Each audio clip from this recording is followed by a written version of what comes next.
కూడి వచ్చిన మీ అందరికీ మన ప్రభువు ప్రియ రక్షకుడైన యేసుక్రీస్తు వారి నామంలో శుభాభివందనాలు చెల్లించుకున్నామండి. ప్రార్థించుకున్నాం. ప్రేమ కలిగిన మా పరలోకపు తండ్రి, అత్యున్నతమైన సింహాసనం మీద ఆసీనుడు మా దేవ, పరిశుద్ధుడా, మహాగణుడా, మహోన్నతుడా, మీకే వందనాలు స్తుతులు స్తోత్రాలు చెల్లించుకుంటూ తండ్రి, ఈ లోకంలో మాకేది శాశ్వతం కాదు తండ్రి. అయితే దేవా, పరలోకమే శాశ్వతమని మాకు తెలియజేస్తూ ఎన్నో మాటలు మాకు నేర్పిస్తూ దేవా ఇంకా నేర్పిస్తున్నందుకై మీకే వందనాలు స్తోత్రాలు చెల్లించుకున్నాం తండ్రి. ఈ శుభ శుక్రవారం రోజున సాయంకాలం వేళ సమయమున తండ్రి మిమ్మల్ని ధ్యానించుటకు మాకు ఇచ్చిన అవకాశానికై మీకే వందనాలు స్తోత్రాలు చెల్లించుకుంటూ ప్రతి విషయంలో సహాయం చేస్తున్నందుకే మీకే వందనాలు చెల్లించుకుంటూ మీ పరిశుద్ధాత్మ దేవుని శక్తిని మాకు అనుగ్రహిస్తూ రమ్మని అడుగుచు యేసుక్రీస్తు వారి ప్రశస్తమైన నామంలో అడిగి వేడుకుంటున్నాం మా పరలోకపు తండ్రి. ఆమేన్.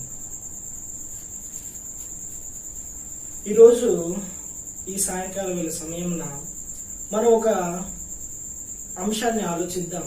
అదేంటంటే కీడు మేలు కొరకేనా, కీడు మేలు కొరకేనా అనే అంశాన్ని ఈరోజు మనము ఆలోచిద్దాం.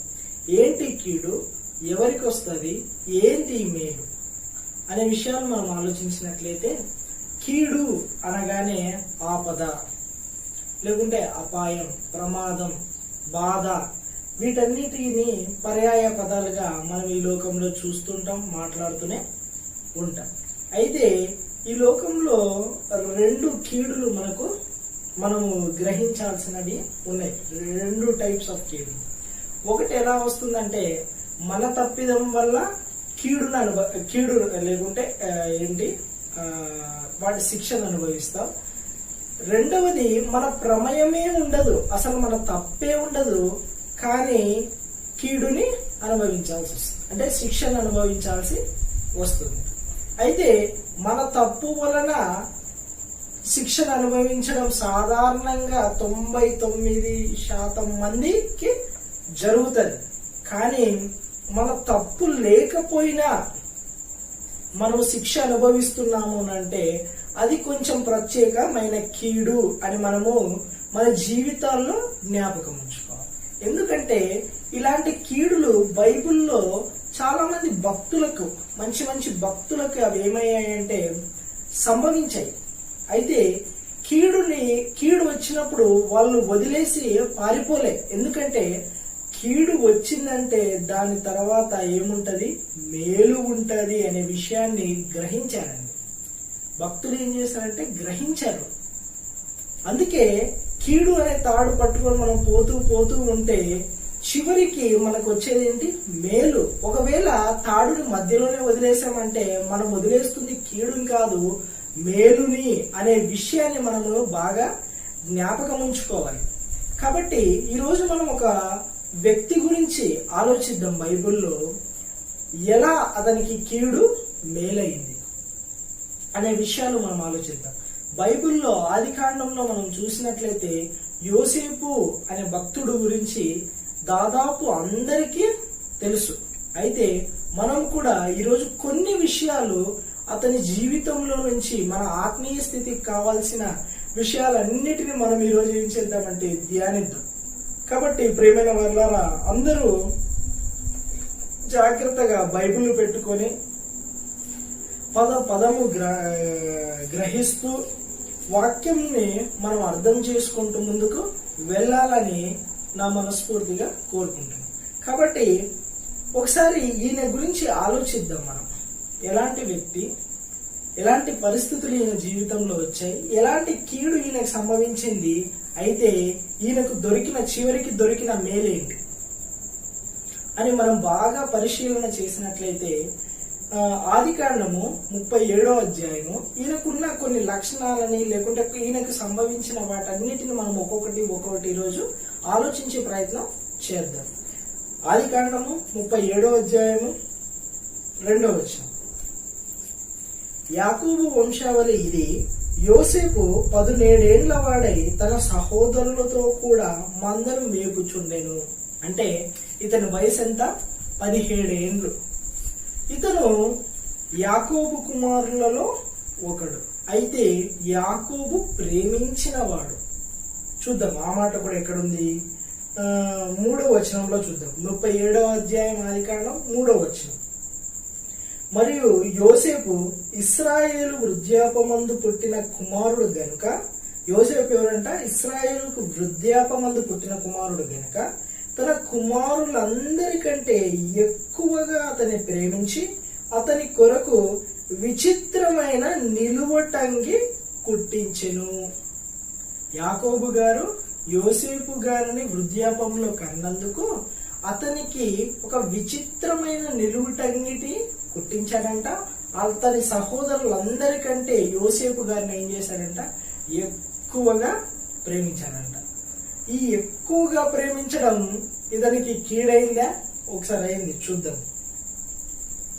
4వ వచనం, అదే 4వ వచనం కింద కంటిన్యూషన్. అతని సహోదరులు తమ తండ్రి అతనిని తమ అందరికంటే ఎక్కువగా ప్రేమించుట చూచినప్పుడు వారు అతని మీద పగబట్టి అతనిని క్షేమ సమాచారమైనను అడగలేకపోయిరి. అంటే తండ్రి కుమారుని ప్రేమించడం ఏమైపోయింది? సహోదరులకు పగ అయిపోయింది.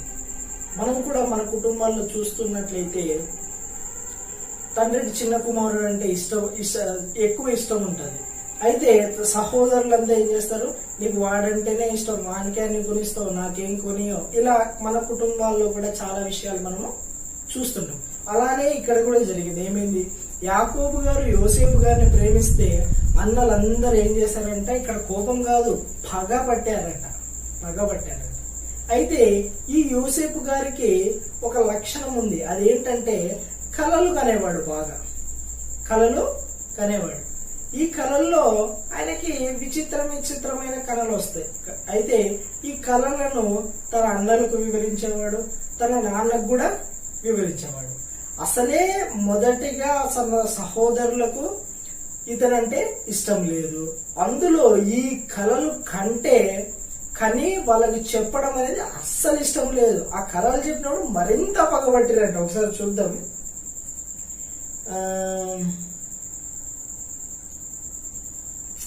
5వ వచనం నుంచి చూద్దాం.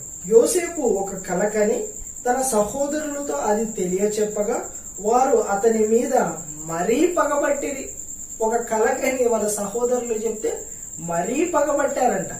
అంటే ఈయన కలలు కనే ఒక హ్యాబిట్ ఉందనమాట. అయితే ఈ కలలు కనడంలో వివరిస్తుంటే తన సహోదరులకు వాళ్ళు ఏం చేశారు? ఈయన పైన మరింత పగబట్టారంట. పగబట్టారు. అయితే మళ్ళీ ఇంకొక కళ వచ్చింది. మళ్ళీ ఆ కళలో ఒక కళలో ఏమైందంటే ఒక వపలేసి ఒక వప నిల్చొని ఉందంట. మిగతా వపలన్నీ ఏం చేశామంట? అతని ముందు సాగిలపడి సాష్టాంగ నమస్కారం చేశాయంట. అది చెప్పినందుకు వాళ్ళ అన్నాళ్ళకు కోపం వచ్చింది. తర్వాత ఇంకో కళ కన్నాడంట. ఆ కళలో ఏముందంట? సూర్యుడు చంద్రుడు కూడా ఆయన దగ్గర, సూర్యుడు చంద్రుడు నక్షత్రాలన్నీ ఏం చేశాయంట? ఆయన మీద సాష్టాంగ పడ్డారంట. అంటే యాకోబును వాళ్ళ తండ్రి వాళ్ళ సహోదరులందరినీ సాష్టాంగ పడాలా మేము అని యాకోబు కూడా ఏం చేస్తాడంటే ఆ యోసేపును గద్దిస్తాడు గాని అతని సహోదరులు అతని యందు అసూయపడిరి. అయితే అతని తండ్రి ఆ మాట ఏం చేశాడు? జ్ఞాపకం ఉంచుకున్నాడు. యాకోబు గారు ఆలోచిస్తాడు, ఏంటి మీ కళలు ఇంత విచిత్రంగా వస్తున్నాయి అని ఇవన్నీ ఏం చేసుకుంటున్నాడంటే యోసేపు గారు యాకోబు గారు జ్ఞాపకం ఉంచుకుంటున్నారట. అయితే యోసేపు గారిని ఒకరోజు ఏం చేస్తాడంటే యాకోబు గారు, నీ అన్నలంతా మందని మేపుచున్నారు కదా, నువ్వు పోయి వాళ్ళ క్షేమ సమాచారాన్ని కనుక్కొని నా దగ్గరికి రా అని పంపిస్తాడు. పంపించినప్పుడు పాపం ఈ పిల్లవాడు వెతుక్కుంటే అన్యం పుణ్యం ఎరగదు, ఏమీ తెలీదు, మంచి టీనేజ్ లో ఉన్నాడు, అందగాడు, మంచి అమాయకుడు. అయితే అన్నల క్షేమ సమాచారము ఈయనకు తెలియదు కదా, అన్నలు పగబట్టారని తెలియదు, మరింత పగబట్టారని తెలియదు, అసూయ పడారని తెలియక మా అన్నలే కదా క్షేమ సమాచారం తెలుసుకోవద్దాంలే అని హ్యాపీగా నడుచుకుంటూ వెళ్ళిపోయాడు. పోతే అక్కడ వాళ్ళు ఏం చేశారంటే ఈ యోసేపుని దూరం నుండి చూసి వాళ్ళు ఒక దురాలోచన చేశారు. ఏం ఆలోచన చేశారు? వీన్ని మనం చంపేసి వీని అంగిని చింపేసి ఒక జంతువుని చంపి ఆ రక్తంలో ముంచి మనం మన నాన్న దగ్గరికి తీసుకెళ్లి జంతువు చంపేసింది అని చెప్దాము అని ఒక ప్లాన్ వేసుకున్నారు. ఈ అన్నలంతా దూరం వస్తున్న యోసేపుని చూసి. అయితే అందులో రూబేను అనే అతను ఏం చేశాడంటే, చంపకూడదు, వీన్ని చంపకుండా కాపాడాలి, నా తండ్రికి అప్పగించాలి అని అనుకున్నాడు. కానీ అది వర్కౌట్ కాలేదు. అయితే చంపకుండా ఏం చేశాడంటే గుంటలో వేసేలాగా కనీసం ప్రయత్నం చేశాడు రూబేను, మంచి ఆలోచనతో. అయితే వీళ్ళు ఏం చేశారంటే, గుంటలో వేస్తే మనకేం లాభం అని చెప్పి ఈ యోసేపుని ఏం చేస్తారంటే గుంటలో నుంచి తీసి కొడతారు. వస్తుంటాడు, రాగానే పట్టుకుంటారు, కొడతారు, కొట్టి గుంటలోకి వేస్తారు. గుంటలోకి వేసినాక మళ్ళీ గుంటలో నుంచి తీసి వీడు గుంటలోకి వేస్తే ఏం లాభం అని చెప్పి మిద్యానీయుల వర్తకులకు అమ్మేస్తారు. అదే ఇస్మాయేలీయులు ఆ దారి గుండా పోతూ ఉంటే వాళ్ళకి అమ్మేస్తారు. అమ్మేయంగానే ఎలాంటి పరిస్థితి అయిపోతుందంటే, ఇప్పుడు యోసేపు గారిది పొయ్యి అన్య దేశంలో పోయి పడతాడు. ఒకసారి చూద్దాం ఎక్కడికి పోతాడు అని ఆలోచిస్తే, యోసేపు ఆదికాండము 39వ అధ్యాయము 1వ వచనం. యోసేపును ఐగుప్తునకు తీసుకొని వచ్చినప్పుడు ఫరో యొక్క ఉద్యోగస్తుడును రాజ సంరక్షక సేనాధిపతియునైన పోతీఫరను ఒక ఐగుప్తియుడు అక్కడికి అతన్ని తీసుకొని వచ్చిన ఇస్మాయేలీయుల యొద్ద అతనిని కొనెను. అంటే పోతేఫీర్ అనే ఒక వ్యక్తి ఈ యోసేపుని ఆ ఇస్మాయేలీయుల దగ్గర ఏం చేశాడంట, కొన్నాడంట. ఇతను ఈ పోతేఫీర్ ఎవరంటే ఫరో రాజు యొక్క రాజ సంరక్షక సేనాధిపతి కాబట్టి ఈయన దగ్గర ఏం చేశాడంట, ఈయన బానిసగా చేరిపోయాడు. ఎవరు? యోసేపు గారు. అయితే దేవుడి హస్తం ఎవరి దగ్గర ఉంది? యోసేపు గారి దగ్గర ఉంది. పాపం అతని ప్రమేయమే లేదు, అతని తప్పే లేదు. కానీ అన్నాదమ్ములంతా ఏం చేసి కొట్టి గుంటలో పడేసి మిద్యానీయులకు అమ్మేశారు. ఇప్పుడు ఐగుప్తుకు వచ్చాడు. ఇక్కడికి వచ్చినాక దేవుడు ఇతన్ని విడిచిపెట్టాడంటే లేదండి. ఒకసారి చూద్దాం, అక్కడ ఒక మంచి మాట రాయబడి ఉంది. ఆదికాండము 39వ అధ్యాయము 2వ వచనం. యెహోవా యోసేపునకు తోడయుండెను గనక అతడు వర్ధిల్లుచు తన యజమానుడగు ఐగుప్తుని ఇంట ఉండెను. ఎంత బాగుంది కదా. యోసేపుకి ఎవరు తోడు ఉన్నాడంట? దేవుడు తోడై ఉన్నాడంట. మన జీవితాల్లో కూడా మనం ఆలోచించినట్లయితే, ఒకవేళ ఇలాంటి మన ప్రమేయం లేకుండానే మనకు కీడు సంభవిస్తుంది అని అంటే, మనం కూడా ధైర్యంగా ఉండి దేవునిలో ఆనుకుని ఉంటే దేవుడు కూడా మనకేం చేస్తాడు? తోడుగా ఉంటాడు. ఇంకో విషయాన్ని చూద్దాం. ఇంకా ఏం చేశాడంటే, తోడుగా ఉండడమే కాదు, ఆ పోతేఫీరుకి ఏం చేశాడంట? కటాక్షం కలిగజేశాడంట దేవుడు. కటాక్షం కలిగజేసి ఈ పోతేఫీరు ఇంటిలోనే మొత్తం అంతటి మీద ఈయన అధిపతిగా నియమిస్తాడు. ఎవరిని? యోసేపు గారిని. చూద్దాం ఆయన ఏం చేస్తాడు అంటే, అతడు 6వ వచనం, 39వ అధ్యాయం 6వ వచనం ఆదికాండం. అతడు తనకు కలిగినదంతయు యోసేపు చేతికి అప్పగించి తాను ఆహారం తినుట తప్ప తనకేమి ఉన్నదో లేదో ఏమి లేదో విచారించిన వాడు కాడు అంటున్నాడు. అంటే అలాంటి పొజిషన్ కి ఏం చేశాడంటే యోసేపు గారిని దేవుడు నిలబెట్టాడు. అయితే ఇక్కడ మళ్ళీ ఒక కీడు ఏర్పడింది ఈయనకి. అక్కడేమో సహోదరులు కీడు చేశారు, ఇక్కడేమైపోయింది?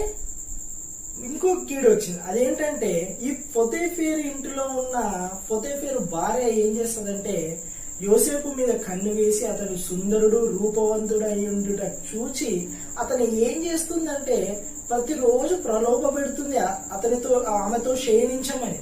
కానీ యోసేపు గారు ఒప్పుకున్నారంటే ఒప్పుకోలేదండి. చూద్దాం ఒకసారి ఎలా ప్రలోభ పెట్టిందో. అదే ఆదికాండము 39వ అధ్యాయము 10వ వచనం. దినదినము ఆమె యోసేపుతో మాట్లాడుచుండెను గాని అతడు ఆమెతో శయనించుటకైనను ఆమెతో నుండుటకైనను ఆమె మాట వినవాడు కాడు. మరి ఎవరి మాట విన్నాడు? ఆమె మాట వినలేదంటే ఎవరి మాట విన్నాడు? దేవుని మాట విన్నాడు. ఒకసారి చూద్దాం. అదే 9వ వచనం చూడండి, పైన 9వ వచనం 2వ భాగం 8 నుంచి చదువుకుంటుంది. 8 నుంచి. అయితే అతడు ఒప్పుకోలేదు. ఆమె చెప్పిన మాటలు ఒప్పక, నా యజమానుడు తనకు కలిగినదంతయు నా చేతికి అప్పగించను కదా, నా వశము తన ఇంటిలో ఏమి ఉన్నదో అతను ఎరుగడు, ఈ ఇంటిలో నాకంటే పైవాడు ఎవడును లేడు, నీవు అతని భార్యమైనందున నిన్ను తప్ప మరి దేనిని నాకు అప్పగింపకై ఉండలేదు. కాబట్టి నేను ఎట్లు ఇంత ఘోరమైన దుష్కార్యము చేసి దేవునికి విరోధముగా పాపం కట్టుకుందునని తన యజమానుని భార్యతో అనేను. చూసారు ఎంత మంచి లక్షణం అండి యోసేపులో. సొంత అన్నలు పగబట్టినప్పటికీ ఆయన ఏం చేశాడు? ప్రేమతో వాళ్ళ దగ్గరికి వస్తే కొట్టేశారు. ఇక్కడ కూడా ఏం చేస్తున్నాడు? ఎంతో నమ్మకంగా ఒక యజమాని దగ్గర ఎంతో నమ్మకంగా అతడు ఉంటూ వస్తున్నాడు. నమ్మకంగా ఉండడాన్ని బట్టి ఎలాంటి మాట అన్నాడు? నేను ఇంత ఘోరమైన దుష్కార్యము దేవుని ఎదుట దేవునికి విరోధంగా నేను ఎట్లా చేస్తా? నేను చెయ్యను, అసలు ఒప్పుకోలేదు. అయితే ఆమె కుట్ర పని ఏం చేస్తుందంటే యోసేపు గారిని జైల్లోకి వేసేస్తుంది. మళ్ళీ ఇంకో కీడు యోసేపు గారికి. అరే అప్పుడే అన్య దేశానికి వచ్చాడు, కొద్దిగా అందరిపైన దేవుడు కటాక్షం కలిగిస్తే ఆ ఇంటి పైన కనీసం ఆ సంరక్షకుడు ఇంటి పైన అధికారిగా ఉన్నాడు అని అనుకున్న సమయంలోనే మళ్ళీ ఏమైంది? మళ్ళీ చెరసాలలో వేయించింది ఈమె. అదే మనమైతే మన పరిస్థితి ఎట్లుంటది? ఏంద్రా ఈ దేవుడు ఒక దెబ్బ మీద మరొకటి, ఒక దెబ్బ మీద మరి ఒకటి వేస్తున్నాడు, నన్నే పట్టుకోవాలా ఇతరుని పట్టుకోవద్దా? ఇలా ఉంటది మన ఆలోచన. కానీ యోసేపు గారు ఎలాంటి విషయాల్లోనూ కాంప్రమైజ్ కాలేదు. తన తండ్రి నేర్పించిన భయభక్తులతో, అంటే యాకోబు గారు నేర్పించిన భయభక్తులతో యోసేపు గారు దేవుని యందు నమ్మిక ఉంచారు, తగ్గించుకొని జీవించాడు, నమ్మకంగా తన పనిని చేశాడు. కానీ చివరికి ఏమైపోయింది? అతను చెరసాలలో. ఈ చెరసాలలో ఉన్నప్పుడు ఆయన ప్రవర్తన, ఆయన మంచి తగ్గింపు స్వభావాన్ని చూసి అక్కడుండే జైలర్ కూడా ఏం చేస్తాడంటే ఆ జైల్లో ఉండే ఆ ఖైదీలు ఉంటారు కదా, ఆ ఖైదీలు అంతటికి పైగా యోసేపు గారిని అధికారిగా నిర్ణయిస్తాడు. జైలర్ ఉన్నప్పటికీ ఖైదీలందరినీ చూసుకోవాలి, ఎవరు ఒక లీడర్ కావాలి అని అంటే అది యోసేపు గారే. అక్కడ కూడా దేవుడు ఏం చేస్తాడంటే ఆయనకి కటాక్షము కలగజేస్తాడు. ఎవరి మీద? యోసేపు మీద. కాబట్టి ఒకసారి చూద్దాం 39వ అధ్యాయం, ఆదికాండము 39వ అధ్యాయము 22వ వచనం. చెరసాల అధిపతి ఆ చెరసాలలోనున్న ఖైదీలను అందరినీ యోసేపు చేతికి అప్పగించెను, వారక్కడ ఏమి చేసిరో అదంతయు అతడే చేయించువాడు. మళ్ళీ యెహోవా అతనికి తోడయ్యుండెను గనుక ఆ చెరసాల అధిపతి అతని చేతికి అప్పగింపబడిన దేని గూర్చి విచారణ చేయకుండెను, అతడు చేయనది యావత్తు యెహోవా సఫలమగునట్లు చేసెను. ఇక్కడ కూడా అక్కడ కీడెదురైనప్పుడు దేవుడే తోడై ఉన్నాడని చెప్పాం. గుంటలో పడేసినప్పుడు, ఐగుప్తుకు అన్నదేశానికి వచ్చినప్పుడు, మళ్ళీ చెరసాలలోకి వేసినప్పుడు కూడా ఎవరు తోడున్నారంట? యోసేపు గారికి దేవుడే తోడున్నాడంట. ఎందుకంటే ఈయన ప్రమేయం లేకుండానే శిక్ష అనుభవిస్తున్నాడు. ఈయన కీడేం చేయలేదు కానీ శిక్ష అనుభవిస్తున్నాడు. ఈయన తప్పేం చేయలేదు, శిక్ష అనుభవిస్తున్నాడు. అయితే ఈ జైల్లో ఉన్నప్పుడు కూడా ఏమైంది? దేవుడు అతనికి తోడై ఉన్నాడంట. అయితే జైల్లో ఉన్నాడు కొద్ది రోజుల తర్వాత ఏకంగా ఇప్పుడు ఐగుప్తు రాజైన ఫరోకే కల వచ్చింది. ఫరోకే కల రాగానే ఏమైంది? ఫరో కళను భావాన్ని చెప్పే వాళ్ళు ఎవరు కూడా లేనప్పుడు ఆ జైల్లో చెరసాలలో ఉన్నప్పుడు యోసేపు గారు ఇద్దరికి కళల భావాలు చెప్పింటాడు. ఒకరు పానదాయకుల అధిపతికి, ఇంకొకరు భక్ష్యకారుల అధిపతికి. వీళ్ళిద్దరికి చెప్పినప్పుడు ఆ కళల భావాన్ని నిజమైనప్పుడు వాళ్ళు బయటికి వెళ్ళిపోతారు. అయితే యోసేపు గారిని మాత్రం మర్చిపోతారు. మళ్ళీ ఫరోకి కళ వచ్చినప్పుడు ఆ పానదాయకుల అధిపతికి ఎవరు గుర్తొస్తారంటే యోసేపు గారు గుర్తొస్తారు. అయితే యోసేపు గారికి గుర్తు చేసి ఇలా ఒక హెబ్రీయుడు ఉన్నాడు, చెరసాలలో ఖైదీలందరిపైన అధికారిగా ఉన్నాడు, అతను ఖచ్చితంగా ఏ కళకైనా భావం చెప్పగలడు అని అన్నప్పుడు ఈ ఫరో ఏం చేస్తాడంటే అతన్ని పిలిపిస్తాడు. ఎవరిని? యోసేపు గారిని పిలిపించి ఆ కళకు భావాన్ని తెలియచేయమని, అంటే భావాన్ని చెప్పమని అతను అడిగినప్పుడు అతను ఎలాంటి భావాన్ని చెప్తాడో ఒకసారి చూద్దాం. 41వ అధ్యాయము, ఆదికాండము 41వ అధ్యాయము 15వ వచనం. 41వ అధ్యాయం 15వ వచనం. ఫరో యోసేపుతో, నేను ఒక కలగంటిని, దాని భావం తెలుపగల వారెవరునూ లేక నీవు కలను విన్న ఎడల దాని భావం తెలుపగలవని నిన్ను గూర్చి వింటినని అతనితో చెప్పినందుకు యోసేపు ఎంత మంచి సమాధానం ఇచ్చాడంటే, అది నా వలన కాదు, దేవుడే ఫరో క్షేమకరమైన ఉత్తరం ఇచ్చునని ఫరోతో చెప్పాను. అంటే ఒక క్రెడిట్ కూడా యోసేపు గారు ఏం చేస్తున్నాడు? తీసుకోవట్లేదు. ఏదైనా పని చేసినప్పుడు క్రెడిట్ కూడా ఆయన తీసుకోవట్లేదు. దేవుడు దానికి ఉత్తరం ఇస్తాడు, నేను కాదు ఉత్తరం ఇచ్చేది, దేవుడు ఉత్తరం ఇస్తాడు. అంటే మహిమ ఎవరికి వెళ్ళాలి? దేవునికి వెళ్ళాలి అనే విషయాన్ని యోసేపు గారు మనకి స్పష్టంగా తెలియజేస్తున్నాడు. తన జీవితంలో తగ్గించుకొని తన నమ్మకంగా బ్రతికాడు, నీతిగా బ్రతికాడు, దేవుని ఎదుట పాపము చేయడానికి భయముతో ఉన్నాడు. అలాగే ఇక్కడ మహిమ ఎవరికి తీసుకొస్తున్నాడు? దేవునికే తీసుకొస్తున్నాడు. కాబట్టి ఏమంటున్నాడు? దేవుడు క్షేమకరమైన ఉత్తరం ఇచ్చును అని ఆయనకు వచ్చిన కళలకు భావాన్ని వివరించి చెప్తాడు. అది వివరించినప్పుడు ఈ ఫరో దిమ్మ తిరిగిపోద్దండి. ఆయనకి అసలు మైండ్ ఏమైపోతుందంటే తిరిగిపోయి ఎంత మంచి స్టేట్మెంట్ ఇస్తాడో కొన్ని వచనాలు మనం చదువుదాం ఈ అధ్యాయంలో. ఆదికాండము 41వ అధ్యాయము 38 నుంచి కొన్ని వచనాలు చూద్దాం.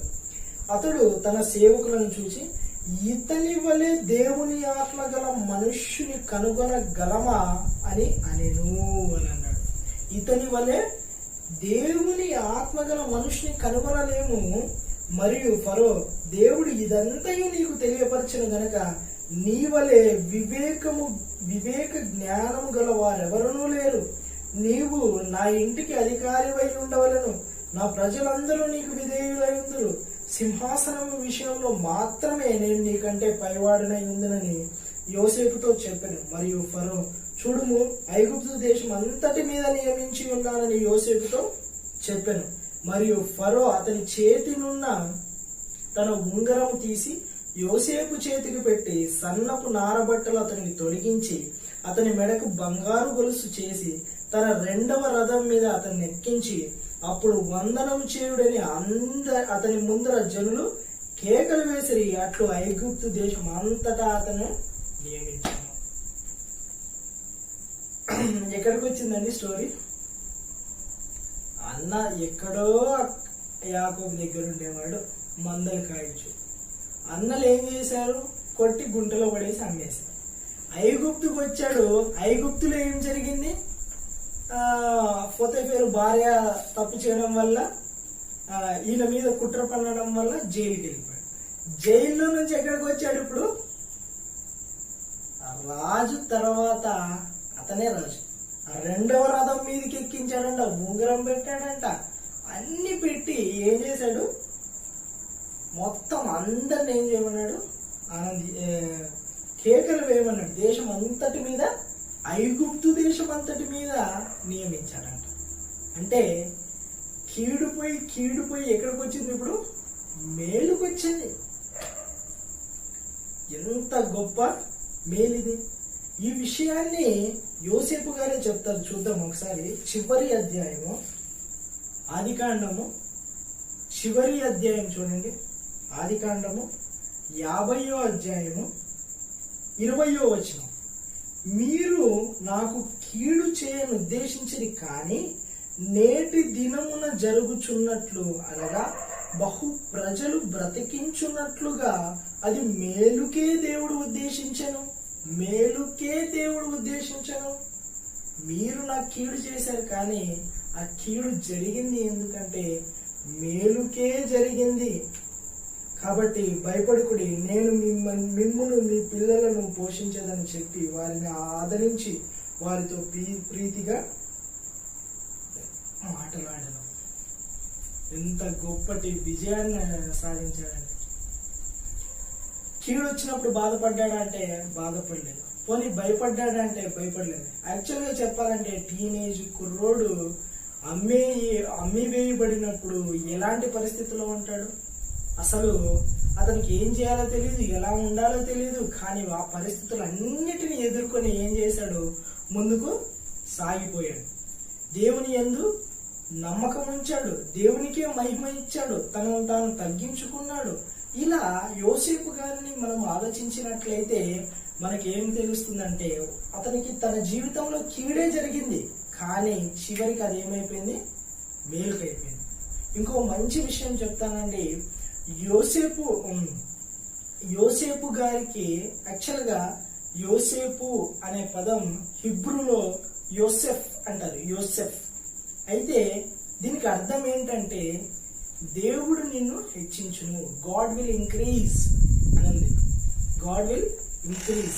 అలానే దేవుడు ఈయనని హెచ్చించాడు. తన పేరుకు తగ్గట్టు తన జీవితంలో కార్యాలు జరిగాయి. ఎలా చెప్తారా?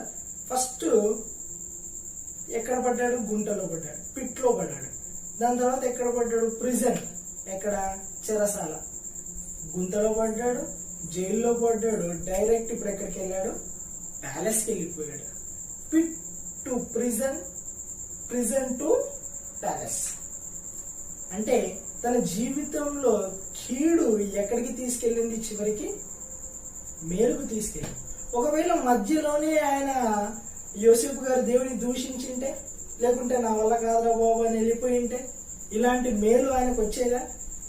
కాబట్టి ప్రియమైన వాళ్ళ మనం కూడా ఆలోచించాల్సిన విషయం ఏంటంటే, మన జీవితాల్లో కూడా మన ప్రమేయం లేకుండానే, లేకుంటే మన తప్పు లేకుండానే మనకు కీడు జరుగుతుంది అని మన జీవితంలో మనకు అనిపిస్తుంది అనుకో, దాని వెనకాల ఖచ్చితంగా దేవుని మేలుంది. ఒకవేళ మనం పరిశుద్ధంగా బ్రతికి పాపం లేకుండా యోసేపు గారు ఎలాగైతే నమ్మకంగా బ్రతుకుతూ నిజాయితీగా నీతిగా ఉన్నాడో, తన జీవితంలో భక్తి కలిగి దేవునికే మహిమ తెచ్చాడో, తనను తాను తగ్గించుకున్నాడో, ఇలాంటి లక్షణాలు మనలో ఉన్నప్పుడు మనకు కూడా ఇలాంటి కీడులు ఎదురైనప్పుడు మన వెనకల కూడా ఏముంటది, ఒక మేలుంటది. అది దేవుడే సిద్ధపరిచిన మేలు. కాబట్టి ప్రియమైన వారులారా, మీరందరికీ ఈ విషయం అర్థమైందని నమ్ముచు, అలాగే యోబు భక్తుడు కూడా ఒక మంచి మాట చెప్పాడు. ఆ ఒక వచనం చూసుకొని మనం ముగించుకుందాం. యోబు గ్రంథము